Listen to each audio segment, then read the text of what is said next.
তো সো তোমালোকে নিশ্চয় থাম্বনেলত দেখা পাইছা যে আজি এইটো ভিডিওত আমি কি কৰিম ডিসকাস কৰিম পায়ৰ বিষয়ে পায়ৰ ভিতৰত যিমান ৰহস্য আছে যি কথা আছে যি ফ্যাক্ট আছে গোটেইখিনি আমি আজি এইটো ভিডিওতে ডিসকাস কৰিম গতিকে তোমালোকে হেকলৈ চাবা এতিয়া চোৱা পায়ৰ ভিতৰত এনেকুৱা কি ৰহস্য আছে কি কথা আছে যে সুপাৰ কম্পিউটাৰে কি কৰিছে পায়ৰ ভ্যালুটো 5 ট্ৰিলিয়ন টাইম কাউন্টিং কৰাৰ পিছত মানে হিসাবটো ভ্যালুটো ক্যালকুলেট কৰাৰ পিছত আৰু ইয়াৰ পিছত আৰু ক্যালকুলেট কৰিব পৰা নাই নেক্সট কথা হল কি এনেকুৱা বহুত ম্যাথমেটিশিয়ান আছিল জনবিলাকে তোমাৰ কি কৰিছে গোটেই লাইফটো কেৱল পায়ৰ একুৰেট ভ্যালুটো লোৱাৰ কাৰণে ট্ৰাই কৰিছিল কিন্তু হিয়তে এই একুৰেট ভ্যালুটো আমাক এতিয়ালৈকে দিব পৰা নাই ইয়াৰ পিছত হল কি তোমালোকে নিশ্চয় আচৰিত হবা যে পাই ডে উদযাপন কৰা হয় যদি কোনোবাই জানা হে পাই ডে উদযাপন কৰা হয় এই বিষয়ে তেনেহলে কমেন্ট সেকশনত মোক জনাই দিবা এতিয়া কথা হল কি পাই ডে যোনটো উদযাপন কৰা হয় একচুয়ালি এইটো কিমান ডেটত উদযাপন কৰা হয় আৰু কিয় হেইটো ডেটতে পাই ডে উদযাপন কৰা হয় লগতে আৰু এটা ইন্টাৰেস্টিং কাহিনী হল এইটোৱে যে পাই ডেৰ লগত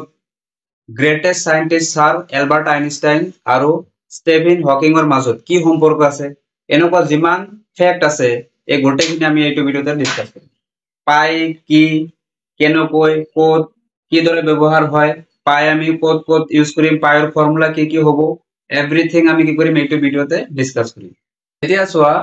গ্ৰীক ল্যাঙ্গুৱেজৰ এলফাবেটৰ সিৰিজটো তোমালোকে দেখা পাইছা না নাই যদি পোৱা নাই এইটো চাই লবা সাইডতে ইয়াতে চাবা তোমালোকে কি গ্ৰীক এলফাবেটৰ যোনটো 16তম আখৰ হয় সেই আখৰটো পাই যেনেকুৱা ফৰ এক্সাম্পল ইংলিশ এলফাবেটৰ ভিতৰত 16তম যোনটো আখৰ হয় সেইটো হল পি ঠিক সেইদৰে গ্ৰীক ল্যাঙ্গুৱেজৰ এলফাবেটৰ ভিতৰত 16তম যোনটো আখৰ হয় সেইটো হয় কি তোমাৰ পাই কিন্তু এই পাইটো ম্যাথছত কেতিয়াৰ পৰা ব্যৱহাৰ হোৱা ষ্টাৰ্ট হয়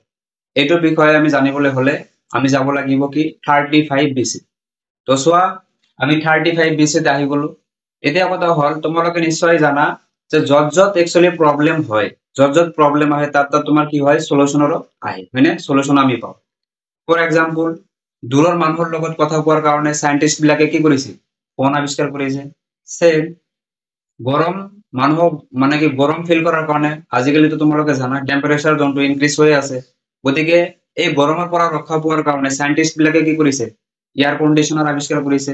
ঠিক সেইদৰে কিছুমান গৰম বস্তু আছে যোনবিলাক তোমালোকে খাব নোৱাৰা তো ইয়াৰ কাৰণে তোমালোকে কি কৰা ফ্ৰিজত ৰাখি দিয়া তো ফ্ৰিজটোৱে সেইটো কাৰণত কি হৈছে আৱিষ্কাৰ হৈছে ঠিক সেইদৰে 35 বিসিত কি হৈছিল যে এক জায়গাৰ পৰা আন এটা বেলেগ জায়গালৈ কিছুমান বস্তু অনানিয়া কৰাৰ কাৰণে কিমান টাইম আৰু মূৰত উঠাই লৈ যাব বস্তুবিলাক হয়নে তো হিয়তা মানে কি কৰিলে ডিসকাস কৰিলে যে কি কৰা যায়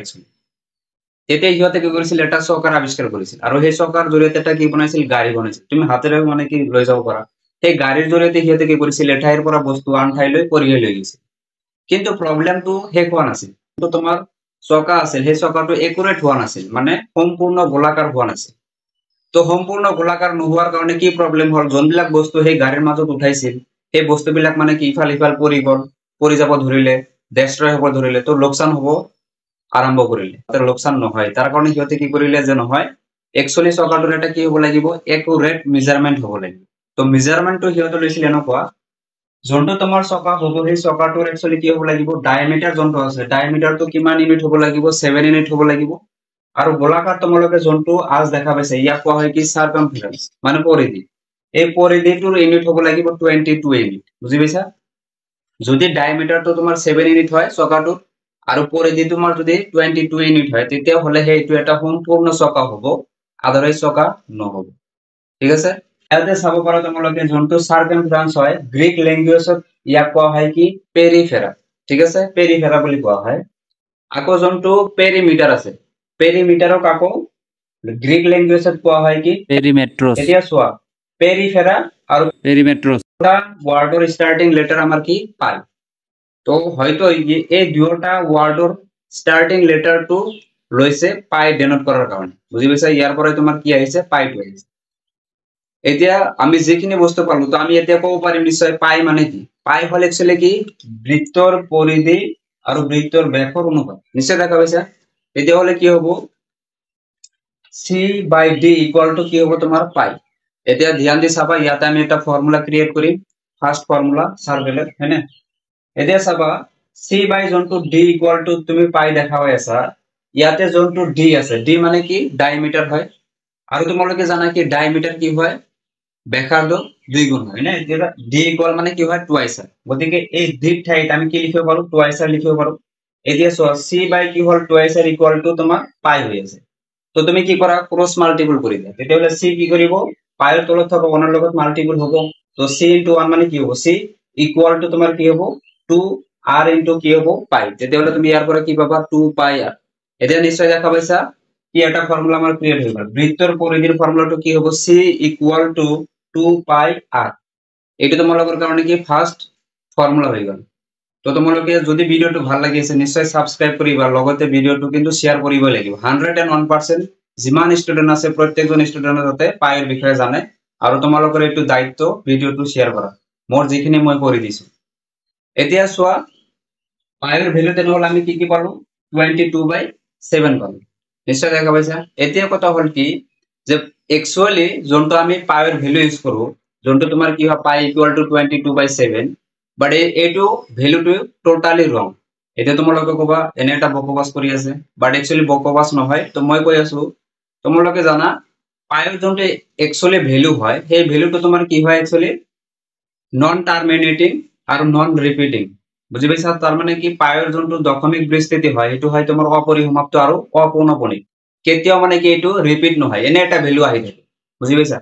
আৰু পাই নিজে এটা তোমাৰ কি হয় অপৰিমেয় সংখ্যা তোমালোকে নিশ্চয় শুনা পাইছা টিচাৰে বহুতবাৰ তোমালোকক কৈছে যে পাই নিজে এটা কি হয় অপৰিমেয় সংখ্যা